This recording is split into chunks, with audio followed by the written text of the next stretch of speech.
Pharmacist ஆஸ்பரன்ஸ் MRP ஆஸ்பரன்ஸ் எல்லாருக்கும் வணக்கம். நம்மளோட எம்ஆர்பி சிலபஸை பேஸ் பண்ணி இருக்கிற 11 சப்ஜெக்ட்டுக்கும் ஒவ்வொரு ஈச் சப்ஜெக்ட்டுக்கும் 100 கொஸ்டின்ஸ் வச்சு 1100 கொஸ்டின்ஸ் இதில் எடுத்து அப்லோட் பண்ணியிருக்கேன். ஒவ்வொரு சப்ஜெக்ட்டுக்கும் தனியாக அட்டன் பண்ணி பாருங்கள். அட்டன் பண்ணிவிட்டு கீழே ஆன்சர் கீ இருக்கும், அதில் செல்ஃப் எவாலுவேட் பண்ணுங்கள்.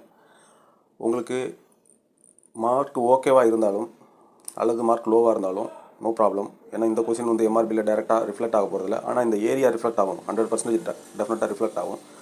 என்ன பண்ணுங்கள், ஒரு கொஸ்டின் எக்ஸாம்பிள் எடுத்துங்க. இந்த 5வது கொஸ்டின் பாருங்கள். அந்த கொஸ்டினில் வந்து cinchona bark is primary source of which alkaloid அப்படின்னு கேட்டுருக்காங்க பாருங்கள். இப்போது நீங்கள் ஆன்சர் நீங்கள் இதில் போட்டால் கூட பரவாயில்ல, 4 ஆப்ஷன் தனித்தனியாக எடுத்துகிட்டு மார்ஃபின் இதோட சோர்ஸ் எதுலேருந்து கிடைக்குது, இது கியூனின் எதுலேருந்து கிடைக்குது, கெஃபின் எதுலேருந்து கிடைக்குது, நிக்கோட்டின் எதுலேருந்து கிடைக்குது, இப்படின்னு 4 கொஸ்டின் ஃபார்ம் பண்ணி 4க்கும் அதை நீங்கள் வந்து ஸ்டடி பண்ணுங்கள். அது இந்த மாதிரி நீங்கள் ப்ரிப்பேர் பண்ணும்போது இந்த ஒரு சப்ஜெக்ட் 100 கொஸ்டின் அப்படிங்கிறது வந்து 100 ஏரியாங்கிறது 400 ஏரியாவாக மாறும். நீங்கள் 400 ஏரியா வந்து ஒரு இடத்துல ஒரு சாப்டரில் படிக்கல, ஆல் ஓவர் புக்கில் அந்த ஃபார்மா காலேஜில் 400 ஏரியா நீங்கள் டச் பண்ணும்போது மெயினாக கீ ஏரியாவை நீங்கள் போயிட்டு நீங்கள் படிச்சிருவீங்க. அப்போ பாசிபிலிட்டிஸ் வந்து நீங்கள் எல்லா கொஸ்டினுக்கும் ஆன்சர் பண்ணுறதுக்கு வந்து ஆப்ஷன்ஸ், அதாவது சான்சஸ் வந்து அதிகமாகும். இந்த மாதிரி நீங்கள் எவ்ரி எம்சிக்யூ நீங்கள் வந்து ஒரு திரும்ப நான் அப்லோட் பண்ணுவேன். அதாவது நீங்கள் ஃபினிஷ் பண்ணிவிட்டு நீங்கள் எப்படி ரெஸ்பாண்ட் பண்ணுறீங்க, எவ்வளோ பேர் நீங்கள் அட்டன் பண்ணுறீங்க அப்படிங்கிறத பார்த்தோம்னா நம்ம அதுக்கு தகுந்த மாதிரி நம்ம பண்ணலாம். ஏன்னா ஒரு ஒர்க்கை வந்து வேஸ்ட்டாக பண்ணி நம்ம அப்படியே இது பண்ண முடியாது.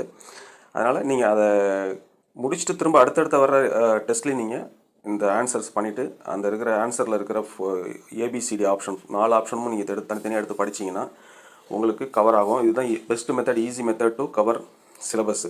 நீங்கள் அப்படியே பிளைண்டாக கண்டினியூஸாக சிலபஸில் இருக்கிறத படிச்சுட்டு போனீங்கன்னா இப்போதைக்கு அது கவர் ஆகாது. கவர் ஆனாலும் ஃப்ரண்ட்டில் படிக்கும்போது லாஸ்ட்டில் படித்தது மறக்கும். அந்த மாதிரி ஒரு இது இருக்கும். அதனால் ப்ரீவியஸ் இயர் கொஸ்டின் பேஸ் பண்ணி நம்ம படிக்கலாம். ஆனால் ப்ரீவியஸ் இயர் கொஸ்டின் நமக்கு எம்ஆர்பியில் ஒன்று தான் இருக்குது, ஒரு பேட்ச் தான் நடந்திருக்கு. அதனால் நம்ம சிலபஸை பேஸ் பண்ணி தான் இப்போ நம்ம மெயினாக கான்சன்ட்ரேட் பண்ணணும். ப்ரீவியஸ் இயர் கொஸ்டின் பேஸ் பண்ணி இப்போ நான் சொன்ன மெத்தடில் வேணால் அதையும் வேணால் படிச்சிக்கலாம், அந்த ஒரு கொஸ்டின் மட்டும் வேணால் படிச்சிக்கலாம்.